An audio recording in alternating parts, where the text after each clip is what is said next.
Hi hello very very good morning everybody. వచ్చేసారా లేదా, లేచారా లేదా? సాటర్డే కదా, వీకెండ్ అని చెప్పి హాయిగా బజ్జున్నారా? No problem. నిద్ర అయితే మెలకు వచ్చేసి ఉంటుంది. నిద్ర మెలకు వచ్చినా చాలు. మీరు దుప్పట్లోంచి బయటకు రాకండి. జస్ట్ ఫోన్లో V6 ఫేస్బుక్ పేజ్కి లాగిన్ అవ్వండి. లాగిన్ అయ్యి షేర్ కొట్టి పక్కన పెట్టి అట్లా మగత నిద్రలోనే మీరు న్యూస్ వినేయచ్చు. వెలుగు పేపర్లో వచ్చిన వార్తలు తీసుకుని నేను మీ సౌజన్యని వచ్చేసాను. మీరు కూడా వచ్చేసేయండి. ఏంటో తెలుసా, హైదరాబాద్ లో సెల్ఫ్ లాక్డౌన్ ప్రకటించుకుంటున్నాయి. మెయిన్ మెయిన్ బిజినెస్ యాక్టివిటీస్ ఉండే ప్లేసెస్ అన్ని చోట్ల కూడా చాలా మంది ఇక కరోనా విషయంలో ప్రభుత్వం ఏం చేయట్లా, మనమే ఏదో ఒకటి చేయాలని చెప్పి సెల్ఫ్ లాక్డౌన్ ఇంపోజ్ చేసుకుంటున్నాయి. ఆ వివరాలు చెప్తాను. దాంతో పాటు ఈ ఆసుపత్రి గేట్ల దగ్గర ప్రాణాలు పోతున్న సిచ్యువేషన్స్ రోజు రోజుకి పెరుగుతున్నాయండి. దట్ క్లియర్లీ షోస్ ఏ రేంజ్ లో కరోనా వ్యాపిస్తోందో అని చెప్పి. అలాంటి ఒక ఎగ్జాంపుల్ చెప్తాను మీకు.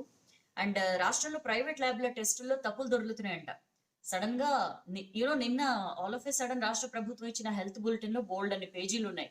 ఎక్కువ పేజీలు ప్రభుత్వ ల్యాబ్స్ కాకుండా ప్రైవేట్ ల్యాబ్స్ లో ఏవైతే టెస్టులు జరుగుతున్నాయో దానికి సంబంధించి. సో బోల్డ్ అని తప్పులు వస్తున్నాయంట టెస్టులో. ఆ వివరాలు చూద్దాం. ధనిక రాష్ట్రమే గాని అప్పు 2.90 లక్షల కోట్లు. సో ధనిక రాష్ట్రమే, బరాబర్ ధనిక రాష్ట్రమే అని చెప్పి హరితహారంలో మొన్న సీఎం కేసీఆర్ చెప్పుండే కదా. సో మిత్తిలు కట్టలేక, స్కీమ్లకు పైసలు లేక సర్కార్ అవస్థలు పడుతోంది. ధనిక రాష్ట్రమే గానీ అప్పు మాత్రం తడిసి మోపడైందని చెప్పి మనం ఈ ఆర్టికల్లో చూస్తున్నాం. రాష్ట్రంలో మరొక 985 మందికి కరోనా. నిన్న కొత్తగా 985 కరోనా పాజిటివ్ కేసెస్. ఇంకో విషయం ఏంటంటే, కరోనా వచ్చి తగ్గిపోతే అది okay, but if you are diabetic, మీరు కనుక డయాబెటిక్ అయితే చాలా చాలా ఎక్స్ట్రా కాషియస్గా ఉండాలి. ఎందుకంటే నమోదవుతున్న మరణాల్లో డయాబెటిక్ పేషెంట్స్ మరణాలు ఎక్కువ సంఖ్యలో ఉంటున్నాయి. సో ఒకవేళ మీరు డయాబెటిక్ అయి ఉంటే కనుక ఖచ్చితంగా మీకు థ్రెట్ ఎక్కువ ఉంటుంది. మీరు మరింత జాగ్రత్తగా ఉండాలి. అది ఎందుకు, దానికి సంబంధించిన వార్తలు కూడా ఉన్నాయి. సో ఇలాంటి బోలెడన్ని వార్తలు ఇవాళ మన వెలుగు పేపర్లో వచ్చాయి. అండ్ ఇంకొక ఇంపార్టెంట్ విషయం ఏంటంటే, వెలుగు పేపర్ తో పాటు లైఫ్ అని చెప్పి ఒక ఎడిషన్ వస్తుందండి. చాలా బాగుంటుంది. నేనేం చేస్తానంటే, మీకోసం చాలా మంది కూడా అడిగారు, మండే నుంచి లైఫ్ ఎడిషన్ లో వచ్చిన ఒక ఇంట్రెస్టింగ్ న్యూస్ గురించి కొంచెం చెప్తాను. Because life is everything about health కానీ, లేకపోతే other than main frame politics కానీ, మెయిన్ ఫ్రేమ్ న్యూస్ నుంచి హట్కే ఏదైతే ఉంటుందో అవన్నీ లైఫ్ ఎడిషన్ లో ఉంటాయి. సో చాలా బాగుంటుంది వెలుగు లైఫ్ ఎడిషన్. అందులోంచి ఒక్క ఆర్టికల్ మీకోసం నేను మండే నుంచి ప్రెజెంట్ చేస్తాను. సో ఆ అనౌన్స్మెంట్ చేద్దాం అనుకున్నా. అండ్ ఎస్, ఇక వార్తలు స్టార్ట్ చేయబోతున్నా. మీరు కూడా షేరింగ్ స్టార్ట్ చేశారనుకుంటున్నా, బికాస్ షేరింగ్ ఈజ్ కేరింగ్. మీతో పాటు మీ ఫేస్బుక్ ఫ్రెండ్స్ కూడా వెలుగు పేపర్లో వచ్చిన వార్తలు తెలుసుకోగలుగుతారు. చలో ఠీకే, నేను మొదలు పెడుతున్నా. Self lockdown. హైదరాబాద్ మార్కెట్లో సెల్ఫ్ లాక్డౌన్ అనౌన్స్ చేసుకున్నాయండి. ఒకవైపు చెలరేగుతున్న కరోనా, మరోవైపు ఆగిపోయిన టెస్టులు. బెంబేలెత్తి స్వచ్ఛందంగా షాపులు బంద్ చేసిన వ్యాపారులు అని చెప్పి మనం బ్యానర్ ఐటమ్ లో చూస్తున్నాం. రేపటి నుంచి జూలై 5 వరకు ప్రధాన మార్కెట్లన్నీ క్లోజ్ చేయాలని చెప్పి డెసిషన్ తీసుకున్నారు. ఇప్పటికే జనరల్ బజార్, లాడ్ బజార్ ఇవన్నీ మూతపడ్డాయి. మరిన్ని మెయిన్ మార్కెట్స్ కూడా జూలై 5 వరకు సెల్ఫ్ లాక్డౌన్ ఇంపోజ్ చేసుకున్నాయి. జిల్లాల్లో కూడా నండి, నాట్ ఓన్లీ హైదరాబాద్, చాలా జిల్లాల్లో కూడా కేసులు పెరుగుతున్నాయి మనం చూస్తున్నాం. సో చాలా జిల్లాల్లో కూడా ఈ సెల్ఫ్ లాక్డౌన్ ఇంపోజ్ చేసుకుంటున్న పరిస్థితి అని చూస్తున్నాం. కరోనా కట్టడిపై సీఎం సమీక్షలు కూడా బంద్ చేశారు. ఇదివరకు లాక్డౌన్ ఉన్న టైంలో వారంలో 2-3 సార్లు రివ్యూ చేసేవారు, ప్రెస్ మీట్లు పెట్టేవారు, అంతా చేసేవారు. బట్ ఎప్పుడైతే లాక్డౌన్ రెస్ట్రిక్షన్స్ సడలించారో అప్పటి నుంచి అసలు రివ్యూలే చేయట్లేదు. ఒకవేళ రివ్యూ చేసినా సరే ఏదో తూతు మంత్రంగా చేస్తున్నారు తప్పించి ప్రధానమైన ఏదో కఠినమైన డెసిషన్స్ తీసుకోవడం ఇవేమి కూడా జరగట్లేదు. సో క్లియర్లీ అర్థమవుతున్నది ఏంటంటే, ఇంకా ప్రభుత్వం is nowhere concern with this. ప్రభుత్వం చేతులు ఎత్తేసింది, వాళ్ళు ఇంకేం చేయదలుచుకోలేదు అన్న విషయం స్పష్టమవుతుంది. కాబట్టి వ్యాపారులందరూ స్వచ్ఛందంగా ఇలాంటి లాక్డౌన్ డెసిషన్ తీసుకున్నారని చెప్పి మనం ఈ ఆర్టికల్ చూస్తున్నాం. గ్రేటర్ లో 50,000 టెస్టులు అని చెప్పి 20,000 చేశారు. 10 రోజుల్లో 50,000 టెస్టులు చేయాలని చెప్పి చాలా ప్రతిష్టాత్మకంగా, చాలా అంబిషియస్ గా ప్రకటించారు. బట్ వాస్తవంగా జరిగింది ఎంత అంటే జస్ట్ ఒక 20,000 వరకు చేశారు. మనకి తెలుసు, నిన్న మొన్న కూడా టెస్టులు బంద్ పెట్టారు. బికాజ్ బాగా ఎక్కువైపోయాయి, చాలా శాంపిల్స్ ఉండిపోయాయి. 8,000కి పైగా శాంపిల్స్ అట్లా ఉండిపోయాయి. వాటిని తొందరగా టెస్ట్ చేయకపోతే మళ్ళీ ప్రాబ్లం అవుతుంది. సో అవన్నీ టెస్ట్ చేయాలి కాబట్టి ఒక 2 రోజులు టెస్ట్లు ఆపినాం అని చెప్పి కూడా చెప్పారు. బట్ నార్మల్ గా జరిగే టెస్టులు మాత్రం జరిగాయి. కొన్ని చోట్ల జిల్లా కేంద్రాల్లో ఇలాంటి చోట్ల మాత్రం, అండ్ చాలా చోట్ల టెంట్లు వేసి కూడా టెస్టులు చేశారు కదా, అవి మాత్రమే ఆపారు 2 రోజులు. సో 50,000 టెస్టులు అని చెప్పి చేసినవి 20,000 అని చెప్పి మనం ఈ ఆర్టికల్లో చూస్తున్నాం. ఎటువైపు నుంచి వస్తుందో కరోనా, ఎవరి నుంచి వస్తుందో.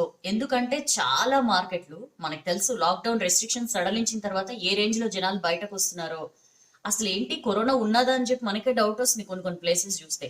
అట్లా జనాలు తిరగడం ఎక్కువైంది, గుమిగూడడం ఎక్కువైంది, ఫిజికల్ డిస్టెన్సింగ్ అనేది అసలు పట్టించుకోవడమే మానేశారు.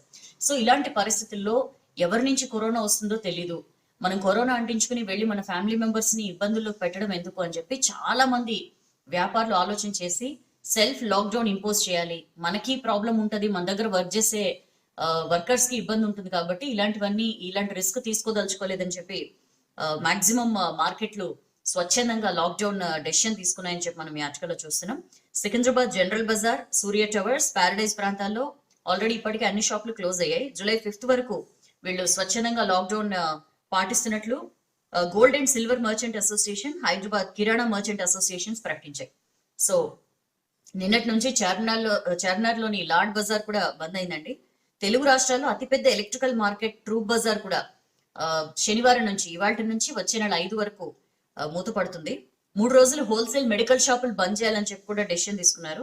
హైదరాబాద్ లోని ఇంద్రబాగ్ వ్యాపారులు, హోల్సేల్ మెడిసిన్స్ కి ఇది చాలా ఫేమస్. సో ఇంద్రబాగ్ వ్యాపారులు కూడా శుక్రవారం నుంచి నిన్నటి నుంచి 3 రోజుల పాటు మూసివేయాలి వ్యాపారాలని చెప్పి డెసిషన్ తీసుకున్నారు. 28 వరకు ఎలాంటి అమ్మకాలు ఉండవు, దయచేసి ఎవరు రావద్దు అని చెప్పి కూడా వాళ్ళు చెప్పిన పరిస్థితి. రేపటి నుంచి బేగం బజార్, రాణిగంజ్ లాక్ చేస్తున్నారండి. విపరీతంగా రద్దీ ఉంటది ఇక్కడ. బేగం బజార్ లో అయితే అసలు చెప్పక్కర్లేదు, సుమారు 700 హోల్సేల్ షాప్స్ ఉన్నాయి. పెద్ద సంఖ్యలో చిన్న చిత్కా వ్యాపారులు వస్తుంటారు. సో వైరస్ వ్యాప్తి బాగా ఎక్కువగా జరిగే ప్రమాదం ఉంటది కాబట్టి ఈ నెల 28 నుంచి జూలై 5 వరకు పూర్తిగా మూసేయాలని చెప్పి డెసిషన్ తీసుకున్నారు. ఈ బేగం బజార్ మార్కెట్ పరిధిలోకి వచ్చే కిషన్ గంజ్, మహారాజ్ గంజ్, బర్తన్ బజార్ ఈ మార్కెట్లు కూడా బంద్ కాబోతున్నాయి. సికింద్రాబాద్ లోని రాణిగంజ్ మార్కెట్ లో కూడా వ్యాపారులు సెల్ఫ్ లాక్డౌన్ పాటించబోతున్నారని చెప్పి మనం ఈ ఆర్టికల్లో చూస్తున్నాం. సర్కార్ పట్టించుకోవట్లేదని చెప్పి ఇంకా ఇలాంటి డెసిషన్ తీసుకున్నారు. నేను చెప్పా కదా, ఇది వరకు సమీక్షలు చేసిన సీఎం ఇప్పుడు లైట్ తీసుకుంటున్నారు, పెద్దగా పట్టించుకోవట్లేదు. లాస్ట్ ఎప్పుడు జరిగింది అంటే 14th, ఈ మంత్ 14th కరోనా మీద సమీక్ష జరిగింది తప్ప ఏంటి పరిస్థితి అని చెప్పి జస్ట్ నామమాత్రంగా జరిగింది తప్ప ఏదో సీరియస్ రివ్యూ జరగలేదు, సీరియస్ డెసిషన్స్ కూడా ఏమీ తీసుకోలేదు. సో అందుకని చెప్పి హైదరాబాద్ మార్కెట్లు సెల్ఫ్ లాక్డౌన్ ప్రకటించుకున్నాయని చెప్పి చూస్తున్నాం. దానికి సంబంధించి మనం ఇండెప్త్ చూద్దాం లోకల్ పేజీలో. అండ్ అదే పేజ్లో ధనిక రాష్ట్రమే గానీ అప్పు 2.90 లక్షల కోట్లు. సో నెలవారీ ఇన్స్టాల్మెంట్లకే మన ఖజానా నుంచి 3,100 కోట్లు పోతుందట. దట్ క్లియర్లీ షోస్ మన ధనిక రాష్ట్రం ఎంతలా అప్పుల్లో కూరుకుపోయింది అనేది. నిర్వహణకి ప్రతి నెల 4,000 కోట్ల కొత్త అప్పులు చేస్తున్నాం. పెన్షన్లు ఇవ్వడానికి కానీ, లేకపోతే రైతు బంధు, రుణమాఫీ ఇలాంటి వాటి కోసం కొత్త అప్పులు చేస్తున్నాం. ప్రతి నెల కూడా 4,000 కోట్ల కొత్త అప్పులు చేస్తున్న పరిస్థితి అని చెప్పి చూస్తున్నాం. ఈ ఆర్థిక సంవత్సరం తొలి 3 నెలల్లోనే 83% బాకీ. వచ్చే 6 నెలలు ఎట్లనో అంటున్న అధికారులు. సో కరోనా ఎఫెక్ట్ తో రాష్ట్ర ఎకానమీ తీరు బట్టబయలైంది. ఇంతకాలం ఏదో నెట్టుకొచ్చారు, అంతా సోసోగా ఆల్ ఈజ్ వెల్ అనుకుంటున్న సిచ్యువేషన్. బట్ ఈ కరోనా దెబ్బ వల్ల సడన్ గా అంతా మూతపడడం, రాబడి తగ్గిపోవడంతో మొత్తం అన్ని హోల్స్ అన్ని బయటకు వస్తున్నాయని చెప్పి మనం ఈ ఆర్టికల్లో చూస్తున్నాం. ఉమ్మడి రాష్ట్రం నుంచి తెలంగాణ పంచుకున్న అప్పు 70,000 కోట్లు. ఇప్పుడు ఈ గడిచిన 6 ఏళ్లలో 4.5 రెట్లు పెరిగింది. అయ్యో బాబోయ్ అనిపిస్తుంది కదా. యా, సో తీసుకున్న అప్పులకి మిత్తి ఏటేటా తడిసి మోపిడవుతోంది. ఇంట్రెస్టే బోలెడంత కట్టాల్సి వస్తోంది. నిరుడు లాస్ట్ ఇయర్ 13,000 కోట్లు కట్టారట వడ్డీలకి. ఈసారి 14,600 కోట్లు సర్కార్ కేటాయించింది అని చెప్పి మనం ఈ ఆర్టికల్లో చూస్తున్నాం. ధనిక రాష్ట్రం తెలంగాణ అప్పులతో అవస్థ పడుతోంది. 2,90,00,000కి చేరిందండి ఓన్లీ అప్పు. సో దీని తాలూకు ఇన్స్టాల్మెంట్స్ కట్టలేక నానా అవస్థలు పడుతోంది ప్రభుత్వం అని చెప్పి చూస్తున్నాం. ఇన్నాళ్లు తెలియకపోయినా 3 నెలలుగా కరోనా వైరస్ వల్ల ఏదైతే రాబడి తగ్గిందో దాంతో ఎకానమీ అసలు ఇదంతా కూడా బయటపడింది. నిర్వహణ ఖర్చులకే ప్రతి నెల 4,000 కోట్ల కొత్త అప్పులు తెస్తున్న పరిస్థితి అని చెప్పి చూస్తున్నాం. సొంత ఆదాయ వనరులతో పాటు వివిధ మార్గాల్లో మామూలుగా మన రాష్ట్ర ఖజానాకి ప్రతి నెల 11,000 కోట్ల నుంచి 12,000 కోట్ల రాబడి వస్తుంది. మొత్తం అన్ని రకాలుగా ట్యాక్స్లని అవని ఇవని మొత్తం అన్ని కలుపుకుని. అయితే ఆర్బీఐతో పాటు వివిధ ఆర్థిక సంస్థల నుంచి ప్రభుత్వం చేసిన అప్పు ఇప్పటికే 2,90,00,000కి చేరింది. ఈ అప్పులని నెల వాయిదాల్లో చెల్లించడం తప్పనిసరి. ఇదే సర్కార్కి ఇప్పుడు పెద్ద గుదిబండగా మారింది అని చెప్పి మనం ఈ ఆర్టికల్లో చూస్తున్నాం. ఈ ఆర్థిక సంవత్సరం 37,500 కోట్లు చెల్లించాలట ఈ అప్పులకి. అంటే నెల దాదాపు 3,100 కోట్లు ఇంట్రెస్ట్ కట్టాలి అని చెప్పి మనం చూస్తున్నాం. సో కష్టం మీద ఆ బండి నెట్టుకొస్తున్న పరిస్థితి. ధనిక రాష్ట్రమే కానీ అప్పులు మాత్రం బోల్డ్ ఉన్నాయని చెప్పి చూస్తున్నాం. దాని గురించి ఇండెప్త్ చూద్దాం మనం 3rd పేజ్ లో. అండ్ 2nd పేజ్కి వస్తే ఫుల్ కరోనా న్యూస్ ఉందండి. మొత్తం ఎక్కడెక్కడ కరోనా సిచ్యువేషన్ ఎట్లుందో మెయిన్ గా మన దేశం ఫస్ట్ చూద్దాం. 5 లక్షలు దాటే కేసులు. నిన్న ఒక్కరోజే 18,256 కేసులు వచ్చాయండి నిన్న ఒక్కరోజే. సో ప్రతిరోజు కూడా కేసులు పెంచుకుంటూ పోతోంది. అప్పట్లో మనం 8,000 చెప్పుకుంటే ఇప్పటిదాకా హైయెస్ట్ అని చెప్పుకున్నాం. జస్ట్ ఒక 10 days బ్యాక్, ఎక్కువ గ్యాప్ కూడా లేదు. బట్ ఇప్పుడు 18,256 కేసులు నిన్న ఒక్కరోజే. సో శుక్రవారం నాటికి నిన్నటికి 5,09,446 మంది కరోనా బారిన పడ్డారు మన దేశంలో. 381 మంది చనిపోయారండి నిన్న. సో మొత్తం మరణాల సంఖ్య కూడా 15,689కి పెరిగింది. మరణాలు మన దగ్గర, నేను మొదటి నుంచి చెప్తున్నాను, మన దగ్గర రిలీఫ్ ఫ్యాక్టర్ ఏంటి అంటే 3 లక్షలకి కోలుకున్న వాళ్ళ సంఖ్య 3 లక్షలకి చేరుతోంది. మొత్తం 5 లక్షలకి పైగా కేసులు ఉంటే 3 లక్షలు పైగా బాగానే రికవర్ అవుతున్న పరిస్థితి. So recovery rate is almost 57-58% దాకా వచ్చింది.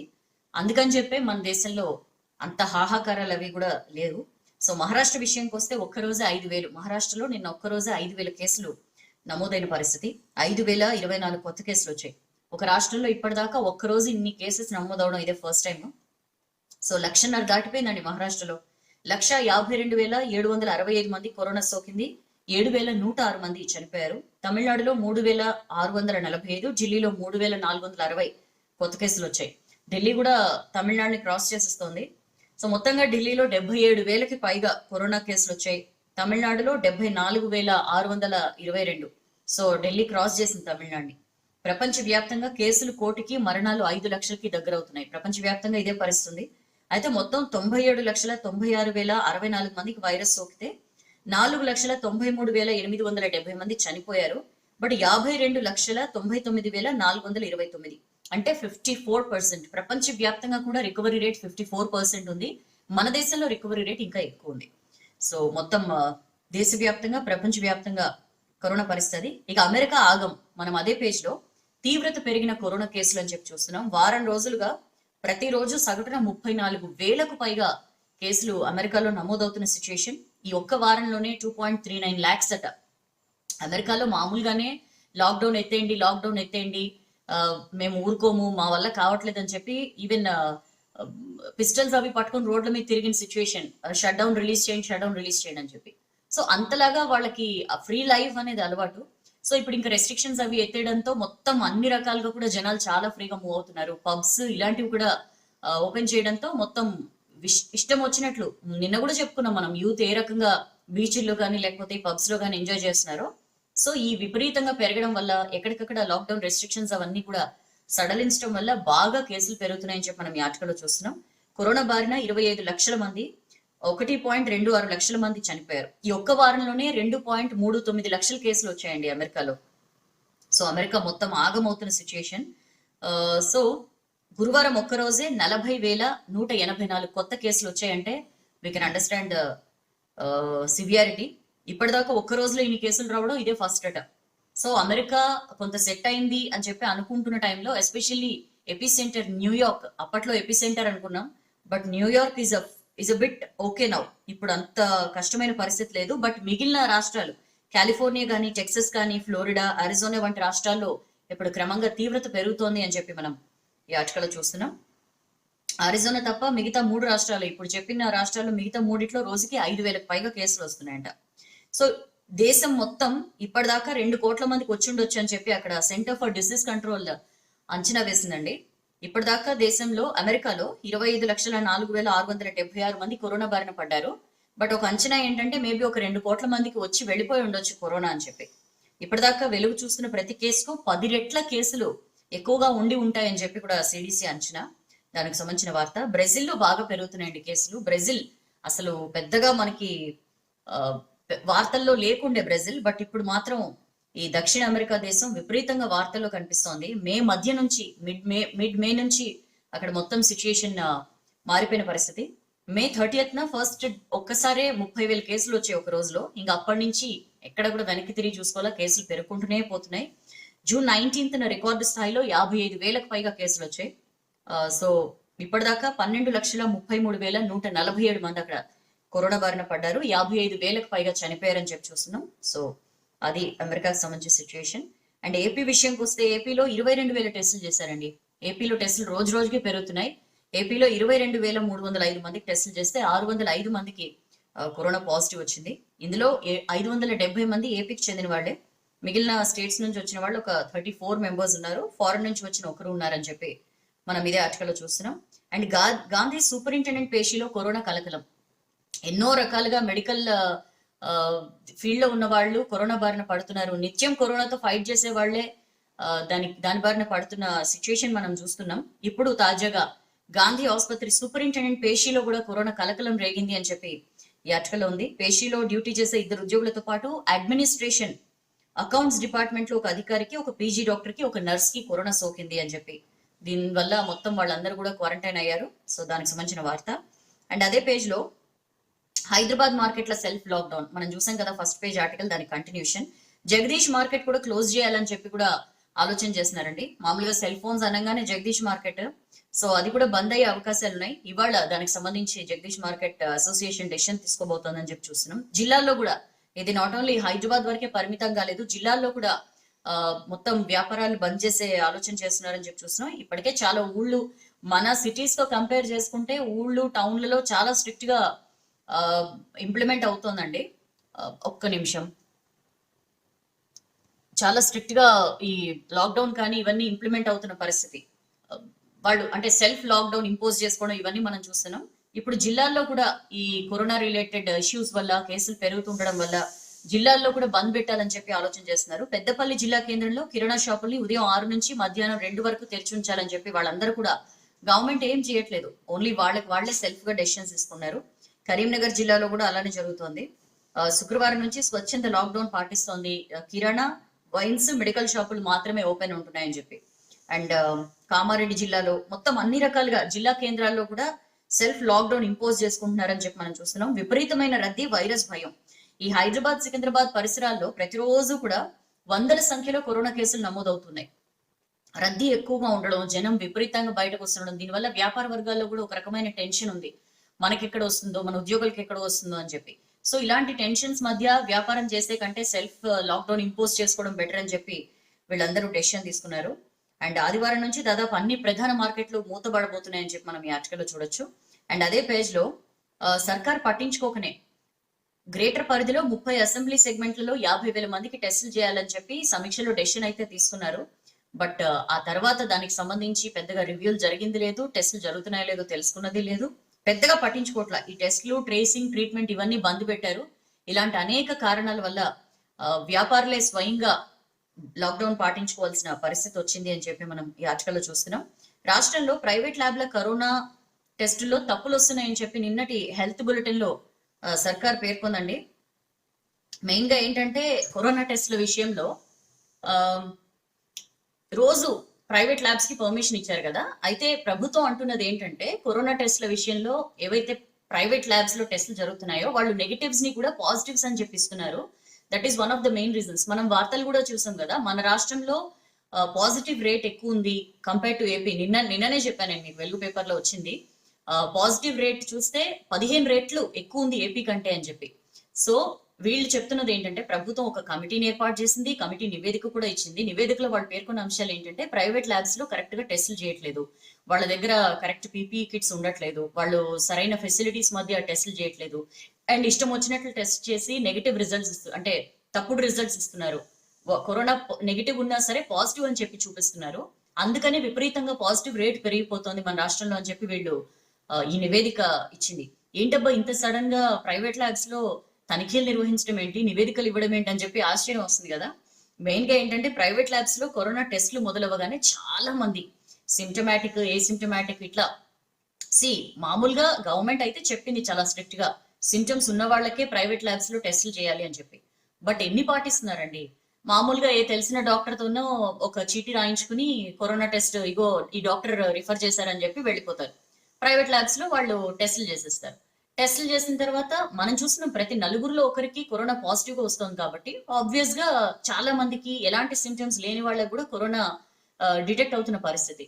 సో విపరీతంగా కేసులు పెరుగుతుండడంతో చాలా మంది టెస్టుల కోసం క్యూ కట్టడం, వాళ్ళలో చాలా మందికి కరోనా పాజిటివ్ రావడం, రోజుకి బోల్డ్ అంత పెద్ద సంఖ్యలో కేసులు నమోదవడం, ఇవన్నీ చూసినప్పుడు అవి ఇంత రేంజ్ లో కేసులు పెరిగిపోతున్నాయి, ఇదేదో కొంత ఇబ్బందికర పరిస్థితికి దారితీసేలా ఉందని చెప్పి కావాలని చెప్పి ప్రైవేట్ ల్యాబ్స్ లో టెస్ట్ ని కంట్రోల్ చేయడానికి, వాళ్ళు తప్పుడు రిజల్ట్స్ ఇస్తున్నారని చెప్పి కావాలని చెప్పి ప్రభుత్వం ఇలాంటి బ్లేమ్ గేమ్ స్టార్ట్ చేసిందా అన్న డౌట్స్ కూడా మనకు వస్తున్నాయండి. ఏదో ప్రైవేట్ ల్యాబ్స్ లో ఇన్స్పెక్షన్ చేశామని చెప్పి నిన్న రిలీజ్ చేసిన హెల్త్ బులెటిన్ లో పేర్కొనడం కానీ ఇవన్నీ చాలా డిఫరెంట్ గా చాలా ఆశ్చర్యకరంగా ఉన్నాయి. ఇప్పటిదాకా ఎప్పుడు కూడా ఇన్ని రోజుల్లో ఎప్పుడూ లేనట్లు నిన్న 5 పేజీలతో హెల్త్ బులెటిన్ రిలీజ్ చేసింది. అందులో 3 పేజీల్లో మొత్తం కూడా ప్రైవేట్ ల్యాబ్స్ లో ఇన్స్పెక్షన్ కానీ వాటి లోపాలు కానీ సరిగా టెస్టులు జరగట్లేదని చెప్పి ఇవన్నిటిని 3 పేజీల్లో పొందుపరిచారు. సో మెయిన్ గా ఏంటంటే చడి చప్పుడు ఏం చేయలేదు. అంతకు ముందు వరకు ప్రభుత్వం పర్మిషన్ ఇవ్వనంత వరకు కూడా ప్రైవేట్ ల్యాబ్స్ లో లేదా కార్పొరేట్ హాస్పిటల్స్ లో ఇలా చాలా చోట్ల టెస్ట్లు అవి జరిగాయి. బట్ అప్పుడేం మాట్లాడలేదు. ఇప్పుడు మాత్రం అక్కడ ఏం బాగాలేదు, సవ్యంగా చేయట్లేదు, అది ఇది అని చెప్పి ఎక్స్పర్ట్ కమిటీ ఏవో చాలా అంశాలు తేల్చింది అని చెప్పి మనం ఈ ఆర్టికల్లో చూస్తున్నాం. వీళ్ళు తేల్చింది ఏంటంటేనట, ల్యాబ్ టెక్నీషియన్స్ కి అసలు కరోనా టెస్ట్లు ఎట్లా చేయాలో ట్రైనింగ్ ఇవ్వలేదు. కొన్ని ల్యాబ్స్ లో అయితే క్వాలిటీ కంట్రోల్ మెజర్స్ పాటించట్లేదు. అండ్ ఇంకొన్ని ల్యాబ్ల్లో పూల్ మెథడ్ లో టెస్టులు చేస్తున్నారు. అంటే కొన్ని శాంపిల్స్ కలిపి టెస్ట్ చేస్తారనమాట. అందులో పాజిటివ్ వస్తే ఎంతమంది శాంపిల్స్ తీసుకున్నారో వాళ్ళందరికీ పాజిటివ్ గా చూపిస్తున్నారు. దీనివల్ల కరోనా నెగిటివ్ ఉన్న వాళ్ళకి కూడా పాజిటివ్ అని చెప్పి రిజల్ట్ వచ్చేస్తున్న పరిస్థితి అని చెప్పి ఎక్స్పర్ట్ కమిటీ తేల్చింది. ఇదే కాక ఇంకా అసలు ఏది కూడా సవ్యంగా తేల్చట్లేదు. ప్రైవేట్ ల్యాబ్స్ లో అన్ని రాంగ్ టెస్ట్ రిజల్ట్స్ ఇస్తున్నారు అని చెప్పి కూడా ఈ ఎక్స్పర్ట్ కమిటీ తేల్చిన పరిస్థితి. 12 ల్యాబ్ రికార్డులు 12,700 టెస్టులు చేస్తే 3,571 పాజిటివ్స్ వచ్చినట్లుంది. బట్ వాళ్ళు ఇస్తున్న పోర్టల్లో ఏదైతే వాళ్ళు అప్లోడ్ చేస్తున్నారో అందులో రకరకాల అవకతవకలు కనిపిస్తున్నాయని చెప్పి కూడా ఎక్స్పర్ట్ కమిటీ చెప్పిన పరిస్థితి. సో సడన్ గా ప్రైవేట్ ల్యాబ్లో చేస్తున్న టెస్ట్ లో బోల్డ్ అన్ని తప్పులు వస్తున్నాయని చెప్పి ఈ ఎక్స్పర్ట్ కమిటీ తేల్చిన పరిస్థితి. దానికి సంబంధించిన వార్త. ఇక నెక్స్ట్ పేజ్కి వస్తే, డయాబెటీస్ ఉంటే జర భద్రం. చాలా మోస్ట్ వరింగ్ థింగ్ అండి ఇది. డయాబెటిక్ పేషెంట్స్ కి కరోనా వైరస్ మరింత చాలా ప్రమాదకరంగా మారుతోంది అని చెప్పి మనం ఈ ఆర్టికల్లో చూస్తున్నాం. ఇప్పటిదాకా ఏ రోగంతో ఎంతమంది చనిపోయారు అనేది పక్కన మనం టేబులర్ ఫామ్ లో చూడొచ్చు. డయాబెటీస్ తో 120 మంది, హైపర్ టెన్షన్ తో 14, క్యాన్సర్, గుండె, కిడ్నీ జబ్బులు ఉంటే 25 మంది, న్యూరలాజికల్ డిజార్డర్స్ తో 8 మంది, ఇతర జబ్బులు ఉన్న వాళ్ళు 23 మంది, ఏ జబ్బు లేని వాళ్ళు 40 మంది. ఏంటి వీళ్ళు కరోనా సోకిన తర్వాత ఏ రోగంతో ఎంతమంది చనిపోయారు అనేది ఇది. మనం ఆ లిస్ట్ లో క్లియర్ గా చూస్తే డయాబెటీస్ ఉన్న వాళ్ళ కనుక కరోనా సోకితే డెత్ రేట్ ఎంత ఎక్కువగా ఉందో మనకు అర్థమవుతుంది. సో డయాబెటీస్ తో ఉన్న వాళ్ళలో మామూలుగానే ఇమ్యూనిటీ పవర్ చాలా తక్కువగా ఉంటుంది. సో వాళ్ళు ఎప్పుడు కూడా హై రిస్క్ లోనే ఉంటారు, హై రిస్క్ జోన్ లోనే. సో బాడీలోని పార్ట్స్ మీద ఈ కరోనా వైరస్ చాలా తొందరగా అటాక్ చేస్తుంది. దాన్ని కరెక్ట్ గా ఫైట్ చేయలేదు బాడీ. సో ఇప్పటిదాకా మన రాష్ట్రం వరకు తీసుకుంటే గురువారం దాకా కరోనాతో 230 మంది చనిపోగా 120 మంది డయాబెటిక్. అంటే ఎంత రేంజ్ లో డయాబెటిక్ పేషెంట్స్ కి కరోనా వల్ల థ్రెట్ ఉందో మనకు అర్థమవుతుంది. 88 మందికి ఈ 120 మందిలో 88 మందికి డయాబెటీస్, హైపర్ టెన్షన్ 2 ఉన్నాయట. సో డయాబెటీస్ ఉన్న వాళ్ళకి ఆల్రెడీ థ్రెట్టే, దీనికి తోడు ఇంకేమైనా ఉంటాయి, డయాబెటీస్ ప్లస్ హైపర్ టెన్షన్ లేదా డయాబెటీస్ ప్లస్ కార్డియోవాస్కులర్ డిసీజ్, ఇట్లా వేరే ఏదైనా కూడా జత అయితే ఇంకా మరింత దారుణంగా ఉంటుంది పరిస్థితి అని చెప్పి మనం ఈ ఆర్టికల్లో చూస్తున్నాం. 26 లక్షల మందికి ముప్పు. మన హెల్త్ డిపార్ట్మెంట్ లెక్కల ప్రకారం మన రాష్ట్రంలో 5.7 లక్షల మందికి డయాబెటీస్ ఉందండి. 10.3 లక్షల మందికి హైపర్ టెన్షన్ ఉంది. సో కొన్ని జిల్లాల్లో ఇంకా సర్వే పూర్తి కాలేదు. అనధికారికంగా ఇంకో 10 లక్షల మందికి డయాబెటీస్ కానీ హైపర్ టెన్షన్ కానీ ఉంటుంది అని చెప్పి ఒక అంచనా. వీళ్ళందరికీ కూడా కరోనా ముప్పు చాలా ఎక్కువగా ఉంది అని చెప్పి అధికారులు చెప్తున్నారు. కరోనా సోకిన డయాబెటీస్ రోగుల్లో చాలా మంది కోలుకుంటున్నారని చెప్పి గాంధీ డాక్టర్స్ చెప్తున్నారు. బట్ ఒకవేళ డయాబెటిక్ అయ్యి వాళ్ళు కనుక వృద్ధులు లేకపోతే ఇతర ఒకటికి మించి అంటే డయాబెటీస్ తో పాటు ఇంకేమైనా కూడా రోగాలు ఉంటే వాళ్ళు కోలుకోవడం చాలా కష్టం అవుతుందని చెప్పి మనం ఈ ఆర్టికల్లో చూస్తున్నాం. సో 26 లక్షల మందికి, మన రాష్ట్రం వరకు 26 లక్షల మందికి ఖచ్చితంగా ముప్పు ఉంది అని చెప్పి ఈ ఆర్టికల్లో ఉంది.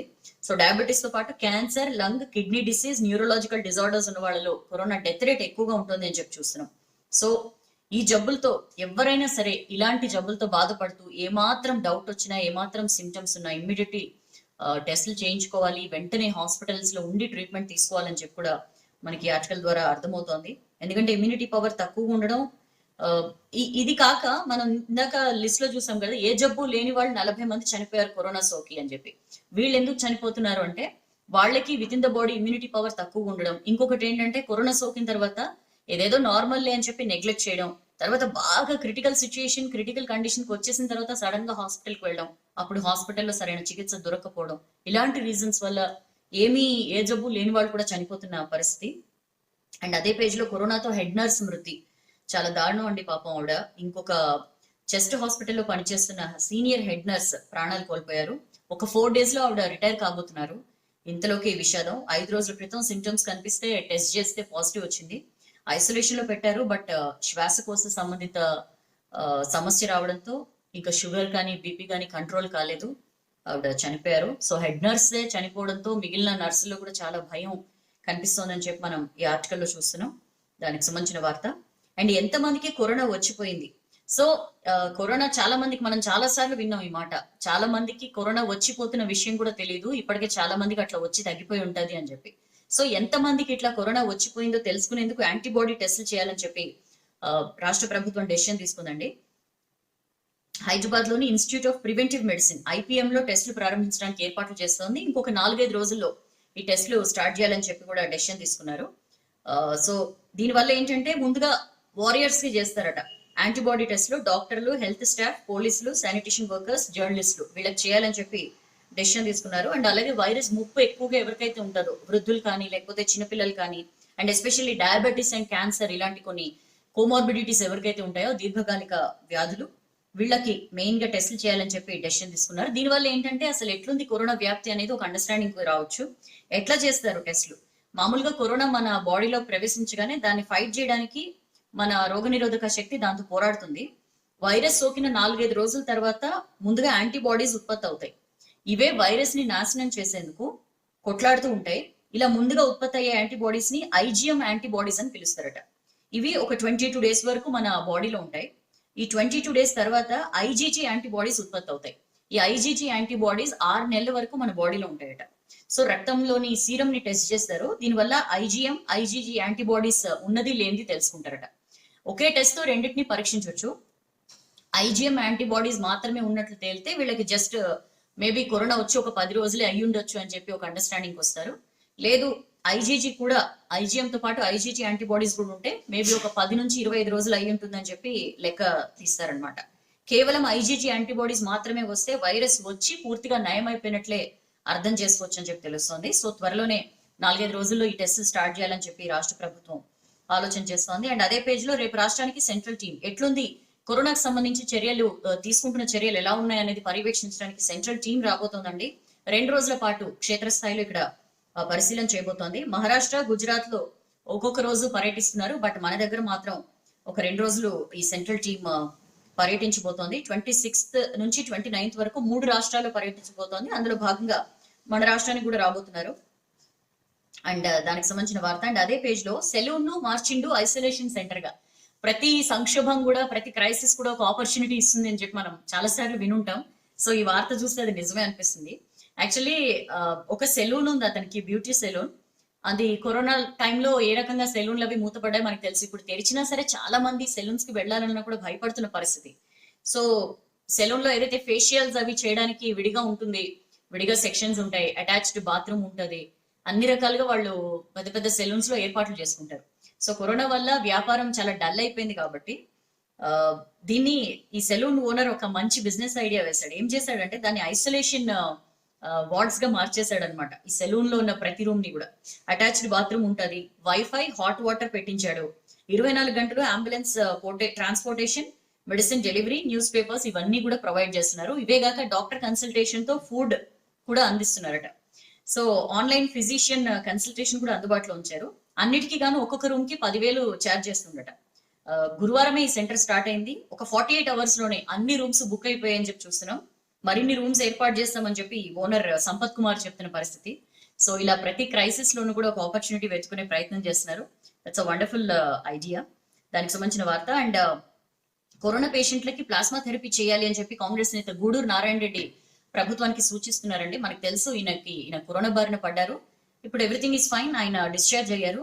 సో ప్లాస్మా థెరపీ చాలా అడ్వాంటేజియస్ గా ఉంది కరోనా పేషెంట్స్ కోలుకోవడానికి. వెంటనే దీని మీద ప్రభుత్వం దృష్టి సారించాలని చెప్పి ఆయన సజెస్ట్ చేస్తున్న పరిస్థితి. దానికి సంబంధించిన వార్త. అండ్ ఆసుపత్రి గేట్ దగ్గరే ప్రాణాలు పోయినాయి. ఏ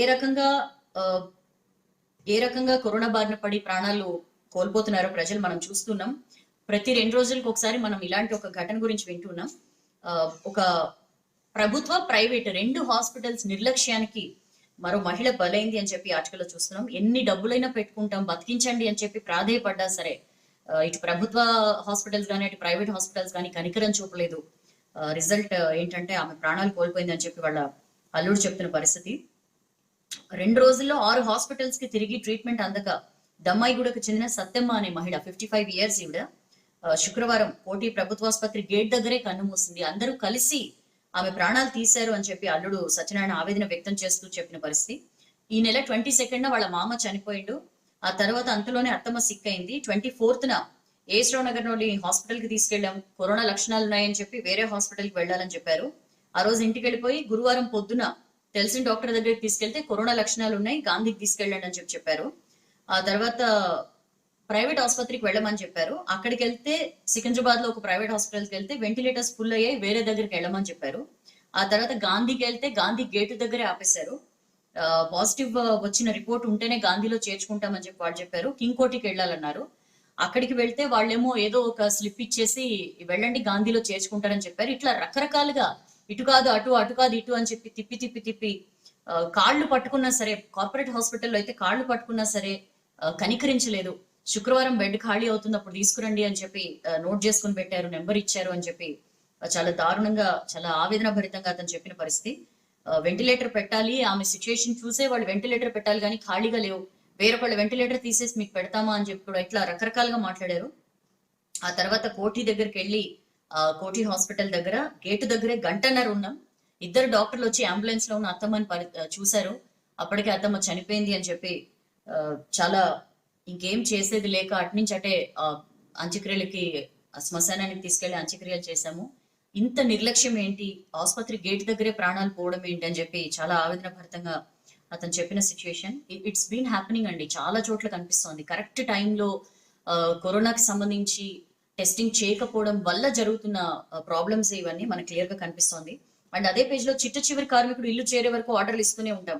సర్కార్ కి తేల్చి చెప్పిందండి హైకోర్టు. ఇటుక బట్టీలో పనిచేస్తున్న వలస కార్మికులు వాళ్ళని సొంతూళ్ళకి పంపించాలని చెప్పి ఎప్పటి నుంచో హైకోర్టు చెప్తూనే ఉంది. మరొకసారి చెప్పింది, మీరు విసుక్కున్నా సరే చిట్ట చివరి కార్మికుడు ఇంటికి వెళ్లేంత వరకు కూడా మేము ఖచ్చితంగా ఆర్డర్లు ఇస్తూనే ఉంటామని చెప్పి ఖచ్చితంగా ఇది రాష్ట్ర ప్రభుత్వ బాధ్యత అని చెప్పి కూడా హైకోర్టు వ్యాఖ్యానించింది. దానికి సంబంధించిన వార్త.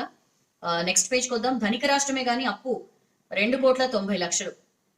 సో 6 ఏళ్లలో 4.5 రెట్లు పెరిగింది అప్పు అని చెప్పి మనం చూస్తున్నాం. 3 నెలల్లోనే 12,000 కోట్ల అప్పు అండి. అప్పు మీద అప్పు చేసేందుకు ప్రభుత్వం ఎక్కడా వెనుకాడట్లేదు అని చెప్పి మనం ఈ ఆర్టికల్ లో చూస్తున్నాం. ఒక్క నిమిషం, నా ఫోన్ ని కొంచెం ఇవాళ కొంచెం సెట్టింగ్స్ ప్రాబ్లం ఉంది. ఎస్. సో అప్పు మీద అప్పు చేసుకుంటూ పోతున్నారు. 3 నెలల్లోనే 12,000 కోట్లకు పైగా అప్పు తెచ్చింది ప్రభుత్వం అని చెప్పి మనం ఈ ఆర్టికల్లో చూస్తున్నాం. మెయిన్ గా ఏంటంటే ప్రతి నెల కూడా సగటున 4,000 కోట్ల విలువైన బాండ్లు వేలం వేసి ఆర్బీఐ నుంచి రుణం తీసుకుంటుంటారు. ఈసారి ఏంటంటే ఏప్రిల్లో 4,000 కోట్లు, మేలో 4,000 కోట్లు, జూన్ లో 4,460 కోట్లు. సో ఇప్పటిదాకా 3 నెలల్లోనే 12,000 కోట్లు అప్పు తెచ్చింది మన రాష్ట్ర ప్రభుత్వం అని చెప్పి చూస్తున్నాం. ఈ లెక్కన గనక చూస్తే వచ్చే 6 నెలలు ఖజానా గండం ఎట్లా గట్టెక్కుతుందని చెప్పి అధికారులందరూ కూడా ఆశ్చర్యపోతున్నారు. ఎందుకంటే రాష్ట్ర ప్రభుత్వం 15,000 కోట్ల అప్పుగా తీసుకునేందుకు కేంద్ర ఆర్థిక శాఖ FRBM పరిమితిని పెంచి పర్మిషన్ ఇచ్చింది. కానీ ఫస్ట్ 3 months లోనే 83% అప్పులు తీసుకుని వాడేసుకుంటే నెక్స్ట్ ఎట్లా ఆర్థిక సంవత్సరం ఎట్లా గడుస్తుందని చెప్పి అధికారులు తలలు పట్టుకుంటున్నారు. ఆర్బీఐ నుంచి తెచ్చి రైతు బంధుకు ఈ లాక్డౌన్ టైంలో ఆదాయం బాగా తగ్గిపోయింది కదా సర్కార్కి. అఫ్ కోర్స్ దేశవ్యాప్తంగా అదే సిచ్యుయేషన్. సో అప్పుల చెల్లింపులు కూడా మీద పడడం ఖజానాని మొత్తం కూడా ఊపర్నీచే చేసిందని చెప్పి మనం చూస్తున్నాం. పథకాల పైన కూడా దీని ఎఫెక్ట్ పడింది. ప్రతి నెల ఇచ్చే బియ్యం సబ్సిడీ, ఆరోగ్యశ్రీ, ఆసరా పెన్షన్లు, కళ్యాణ లక్ష్మి, కేసీఆర్ కిట్లు, వీటన్నిటి మీదుగా ఈ సంక్షేమ పథకాలు అన్నిటి మీద దాని ఎఫెక్ట్ పడింది. ఎన్నికల ముందు రుణమాఫీని ప్రకటించారు, దాన్ని ఇప్పటికీ కూడా అమలు చేయలేకపోయారు. 3 నెలల క్రిందట 1,210 కోట్లు విడుదలకు ఉత్తర్వులు ఇచ్చినా సరే ఇప్పటిదాకా కూడా రుణమాఫీ నిధులు విడుదల కాలేదు. సో 2 ఏళ్లలో చాలా చోట్ల రైతు బంధు డబ్బులు జమ చేయకుండా 4,500 కోట్లు ఆపేసింది అని చెప్పి చూస్తున్నాం. ఇప్పుడు కనుక రైతు బంధు ఆపితే తీవ్రమైన వ్యతిరేకత వస్తుందని భయపడి ఈసారి వారం రోజుల్లోనే మొత్తం రైతుల ఖాతాల్లో డబ్బులు వేసింది అని చెప్పి కూడా చూస్తున్నాం. ఆర్బీఐ నుంచి కొత్త అప్పు తెచ్చి రైతు బంధుకి సర్దుబాటు చేసినట్లుగా కూడా అధికార వర్గాలు చెప్తున్నాయి. సో ధనిక రాష్ట్రమే కానీ అప్పులు మాత్రం కుప్పగా ఉన్నాయని చెప్పి మనం ఈ ఆర్టికల్లో చూస్తున్నాం. సో దానికి సంబంధించిన వార్త. అండ్ ఫ్యామిలీలో ఇక 1 కంటే ఎక్కువ జాబ్ కార్డులు అని చెప్పి అదే పేజ్ లో ఆర్టికల్ చూడొచ్చండి. ఉపాధి హామీ జాబ్ కార్డుల జారీలో సర్కార్ మార్పులు చేసింది. ఇప్పటిదాకా ఏంటంటే ఈ ఎంప్లాయ్మెంట్ గ్యారంటీ స్కీమ్ కింద ఫ్యామిలీలో ఒకరికే జాబ్ కార్డు ఉండేది. బట్ ఇంకా 100 రోజులు పని పూర్తయితే ఇంకా అంతేనమాట. బట్ ఇప్పుడు అట్లా కాదు, ఒకటి కంటే ఎక్కువ కూడా జాబ్ కార్డులు ఇవ్వాలి అని చెప్పి డెసిషన్ తీసుకుంది. ఎందుకంటే ఇప్పుడు మనం చూసినాం, మనం వెలుగు పేపర్లోనే చూసాం, చాలా మంది ఇంజనీరింగ్ చేసిన వాళ్ళు, చాలా పెద్ద పెద్ద జాబ్స్ వాళ్ళు కూడా ఈ లాక్డౌన్ టైంలో ఉపాధి కూలీలుగా మారారు అని చెప్పి. సో ఇట్లా ఈ పని లేక ఇబ్బంది పడుతున్నారు కాబట్టి ఇంట్లో ఇద్దరికి మించి కూలీలు ఉంటే అడిషనల్ కార్డులు ఇవ్వాలి అని చెప్పి కూడా డెసిషన్ తీసుకున్నారు. 1.69 లక్షల కుటుంబాలకు ముందుగా అందజేస్తున్నారని చెప్పి మనం ఈ ఆర్టికల్లో చూడొచ్చు. అండ్ అదే పేజ్ లో బోర్డర్ ను కాపాడడంలో ఫెయిల్, పిసిసి అధ్యక్షుడు ఉత్తమ్ కుమార్ రెడ్డి విమర్శించారండి కేంద్రాన్ని. విదేశాంగ విధానంలో బోర్డర్ ప్రాంతాన్ని కాపాడడంలో కేంద్రం ఫెయిల్ అయింది అని చెప్పి, అమరవీరులకు కాంగ్రెస్ సలాం అని చెప్పి నిన్న కాంగ్రెస్ దీక్షలో కూర్చున్నారు కాంగ్రెస్ నాయకులు. ఇందులో పిసిసి చీఫ్ మాట్లాడుతూ, ఎన్నో దశాబ్దాలుగా ఇండియాకి మిత్ర దేశాలతో ఎలాంటి ఇష్యూస్ లేవు, ఇప్పుడు కేంద్రం కరెక్ట్ విదేశాంగ విధానం అనుసరించట్లేదు, కరెక్ట్ కార్డియల్ రిలేషన్స్ అసలు ఏ దేశంతోనూ లేవు, చాలా దారుణంగా ఉంది బోర్డర్ దేశాలతో పరిస్థితి అని చెప్పి ఆయన విమర్శించారు. దానికి సంబంధించిన వార్త. అండ్ మరో 985 మంది కరోనా. మన దగ్గర నిన్న కొత్తగా 985 కేసెస్ రికార్డ్ అయ్యాయండి. 12,349కి కరోనా బాధితుల సంఖ్య కూడా చేరింది. సో ఈ 985లో యాజ్ యూజువల్ గా మన జిహెచ్ఎంసి పరిధిలో ఎక్కువ కేసులు ఉన్నాయి. 774 కేసులు జిహెచ్ఎంసి పరిధిలోనే. ఆ తర్వాత రంగారెడ్డిలో 86, మేడ్చల్లో 53, వరంగల్ అర్బన్ 20, మెదక్ 9, ఆదిలాబాద్ 7, ఇట్లా జిల్లాల్లో కూడా కేసులు నమోదవుతున్న సిచ్యుయేషన్. మనం ఢిల్లీకి దగ్గరలోకి వచ్చేసినామండి. మన దగ్గర పాజిటివ్ రేట్ ఆల్మోస్ట్ ఢిల్లీకి దగ్గరలో ఉంది. మన దగ్గర 16.39% అయితే వాళ్ళ దగ్గర 16.8%. మన దగ్గర కరెక్ట్ గా టెస్టులు చేస్తే, మనం నిన్న కూడా మాట్లాడుకున్నాం, మన దగ్గర కరెక్ట్ గా టెస్టులు చేస్తే మనం ఢిల్లీ మహారాష్ట్రను కూడా మించిపోతామని చెప్పి. మహారాష్ట్ర 17.52%. సో మనం పెద్ద దూరం లేము. దానికి సంబంధించిన వార్త. అండ్ అదే పేజ్ లో కేంద్ర టీం రాకతో గుట్టు రట్టయితది. బీజేపీ మాజీ రాష్ట్ర అధ్యక్షులు కె లక్ష్మణ్ రాష్ట్ర సర్కార్ని విమర్శించారండి. కరోనాపై టిఆర్ఎస్ సర్కార్ విపరీతమైన నిర్లక్ష్యం ప్రదర్శిస్తోంది. ఇప్పుడు సెంట్రల్ టీం రాబోతోంది. దీనివల్ల మొత్తం కరోనా విషయంలో రాష్ట్ర ప్రభుత్వం ఎంత దారుణంగా వ్యవహరిస్తోందో, ఎంత ఉదాసీనంగా వ్యవహరిస్తోందో మొత్తం గుట్టు రట్టయితది అని చెప్పి లక్ష్మణ్ విమర్శించిన పరిస్థితి. దానికి సంబంధించిన వార్త. అండ్ అదే పేజ్ లో చాలా బాధాకరమైన విషయం ఏంటంటే, జేసీబీలో తీసుకెళ్లిండ్రు. కరోనా డెడ్ బాడీ విషయంలో మున్సిపాలిటీ సిబ్బంది ఎంత దారుణంగా ప్రవర్తించారో ఈ ఆర్టికల్లో చూస్తున్నాం. శ్రీకాకుళం జిల్లా పలాస కాశీబుగ్గ మున్సిపాలిటీలో ఘటన జరిగిందండి. ఉదయపురంలో ఒక వ్యక్తి చనిపోతే కరోనా పాజిటివ్ అని తెలిసింది. సో మున్సిపాలిటీ సిబ్బంది జేసీబీలో మొత్తం అది ర్యాప్ చేసి జేసీబీలో ఆ డెడ్ బాడీని తీసుకెళ్ళి చాలా చాలా అమానవీయంగా, చాలా అగౌరవంగా ఈ డెడ్ బాడీని తరలించారని చెప్పి మనం ఈ ఆర్టికల్లో చూస్తున్నాం. అండ్ ఎన్విరాన్మెంట్ క్లియరెన్స్ ఉందా, అన్ని ప్రాజెక్టుల వివరాలు పంపండి అని చెప్పి కేంద్రం తెలంగాణ ఏపీలకి CWC Godavari river management board లేఖలు రాశాయని చెప్పి మనం ఈ ఆర్టికల్లో చూస్తున్నాం. కృష్ణా గోదావరి నదులపై తెలంగాణ ఆంధ్రప్రదేశ్ ప్రభుత్వాలు ఏవైతే ప్రాజెక్టులు నిర్మిస్తున్నాయో వీటన్నిటికీ కూడా ఎన్విరాన్మెంటల్ క్లియరెన్స్ ఉందా లేదా అని చెప్పి కేంద్ర ప్రభుత్వం ప్రశ్నించింది. అన్ని ప్రాజెక్టుల వివరాలు పంపించాలని చెప్పి Krishna Godavari basin organisation monitoring appraisal directorate deputy director Rekharani 2 రాష్ట్రాల ఈఎన్సీలకి ఇంజనీరింగ్ చీఫ్స్ కి లెటర్స్ రాశారు. సో దీనికి సంబంధించిన వార్త. తెలంగాణ ఏవైతే కృష్ణా నదిపై పాలమూరు, రంగారెడ్డి, డిండి, భక్తరామదాసు ఇట్లాంటి ఎన్నో ప్రాజెక్ట్స్ నిర్మిస్తోంది. అలాగే గోదావరి మీద కాళేశ్వరం, సీతారామ ఎత్తిపోతల, మొత్తం కృష్ణా గోదావరి రెండింటి మీద నిర్మిస్తున్న తెలంగాణ ప్రాజెక్టులు, అలాగే ఏపీ శ్రీశైలం నీటిని రాయలసీమకు మళ్లించడానికి ఏపీ కొత్తగా ఏదైతే పోతిరెడ్డిపాడు హెడ్ రెగ్యులేటర్ కెపాసిటీ పెంపు కానీ, లేకపోతే సంగమేశ్వరం లిఫ్ట్ కానీ, ఇవి అలాగే గోదావరి మీద ఆ ప్రాజెక్ట్ ఆ రాష్ట్రం నిర్మిస్తున్న ప్రాజెక్ట్స్ కానీ మొత్తం అన్నిటికీ సంబంధించి వివరాలు ఇవ్వాలి అని చెప్పి ఆదేశాలు జారీ చేశారు. అపెక్స్ కౌన్సిల్ మీటింగ్ కు చాలా స్ట్రాంగ్ ఎక్సర్సైజ్ జరుగుతుందని చెప్పి మనం ఇదే ఆర్టికల్లో చూడొచ్చు. 2 రాష్ట్రాల మధ్య జల వివాదాలకి ఫుల్ స్టాప్ పెట్టాలనే ఆలోచనలో ఉంది కేంద్రం. చాలా సీరియస్ గా దీనికి ప్రయత్నిస్తోందని చెప్పి చూస్తున్నాం. జూలైలో అపెక్స్ కౌన్సిల్ మీటింగ్ ఉంది. సో దీనికి సంబంధించి ఏర్పాట్లలో కేంద్ర జలశక్తి శాఖ ముమ్మరం చేసింది ఏర్పాట్లని. అన్ని ప్రాజెక్టుల డిపిఆర్లు ఇవ్వాలని చెప్పి అందుకనే పదే అడుగుతోందని చెప్పి మనం ఈ ఆర్టికల్లో చూస్తున్నాం. ఎన్విరాన్మెంట్ క్లియరెన్స్ లేని ప్రాజెక్టుల విషయంలో చాలా కఠినంగా వ్యవహరించే అవకాశం ఉంది అని చెప్పి కూడా ఇదే ఆర్టికల్లో చూస్తున్నామండి. దానికి సంబంధించిన వార్త. అండ్ నెక్స్ట్ పేజ్కి వస్తే, సర్కార్ భూములపై ఇవాళ KTR meeting, CS municipal secretary హాజరు కాబోతున్నారని చెప్పి చూడొచ్చు. ప్రభుత్వ భూములపై మంత్రి కేటీఆర్ కీలక సమావేశం నిర్వహించబోతున్నారు. ఎంసీహెచ్ఆర్డి వేదికగా ఈ సమావేశం జరగబోతోందని చెప్పి మనం ఈ ఆర్టికల్లో చూస్తున్నాం. దీనిలో ఏంటంటే, గతంలో ఈ భూముల్ని అంటే కోకాపేటలో ఆక్రమణలకు గురైన 1000 కోట్ల భూమి హెచ్ఎండిఏకి చెందింది అని చెప్పి ఇటీవల హైకోర్టు తీర్పిచ్చింది. సో ఇదివరకు ఆ భూముల్ని వేలం వేసేందుకు సన్నాహాలు చేస్తే కోర్టు కేసులతో వాయిదా పడింది.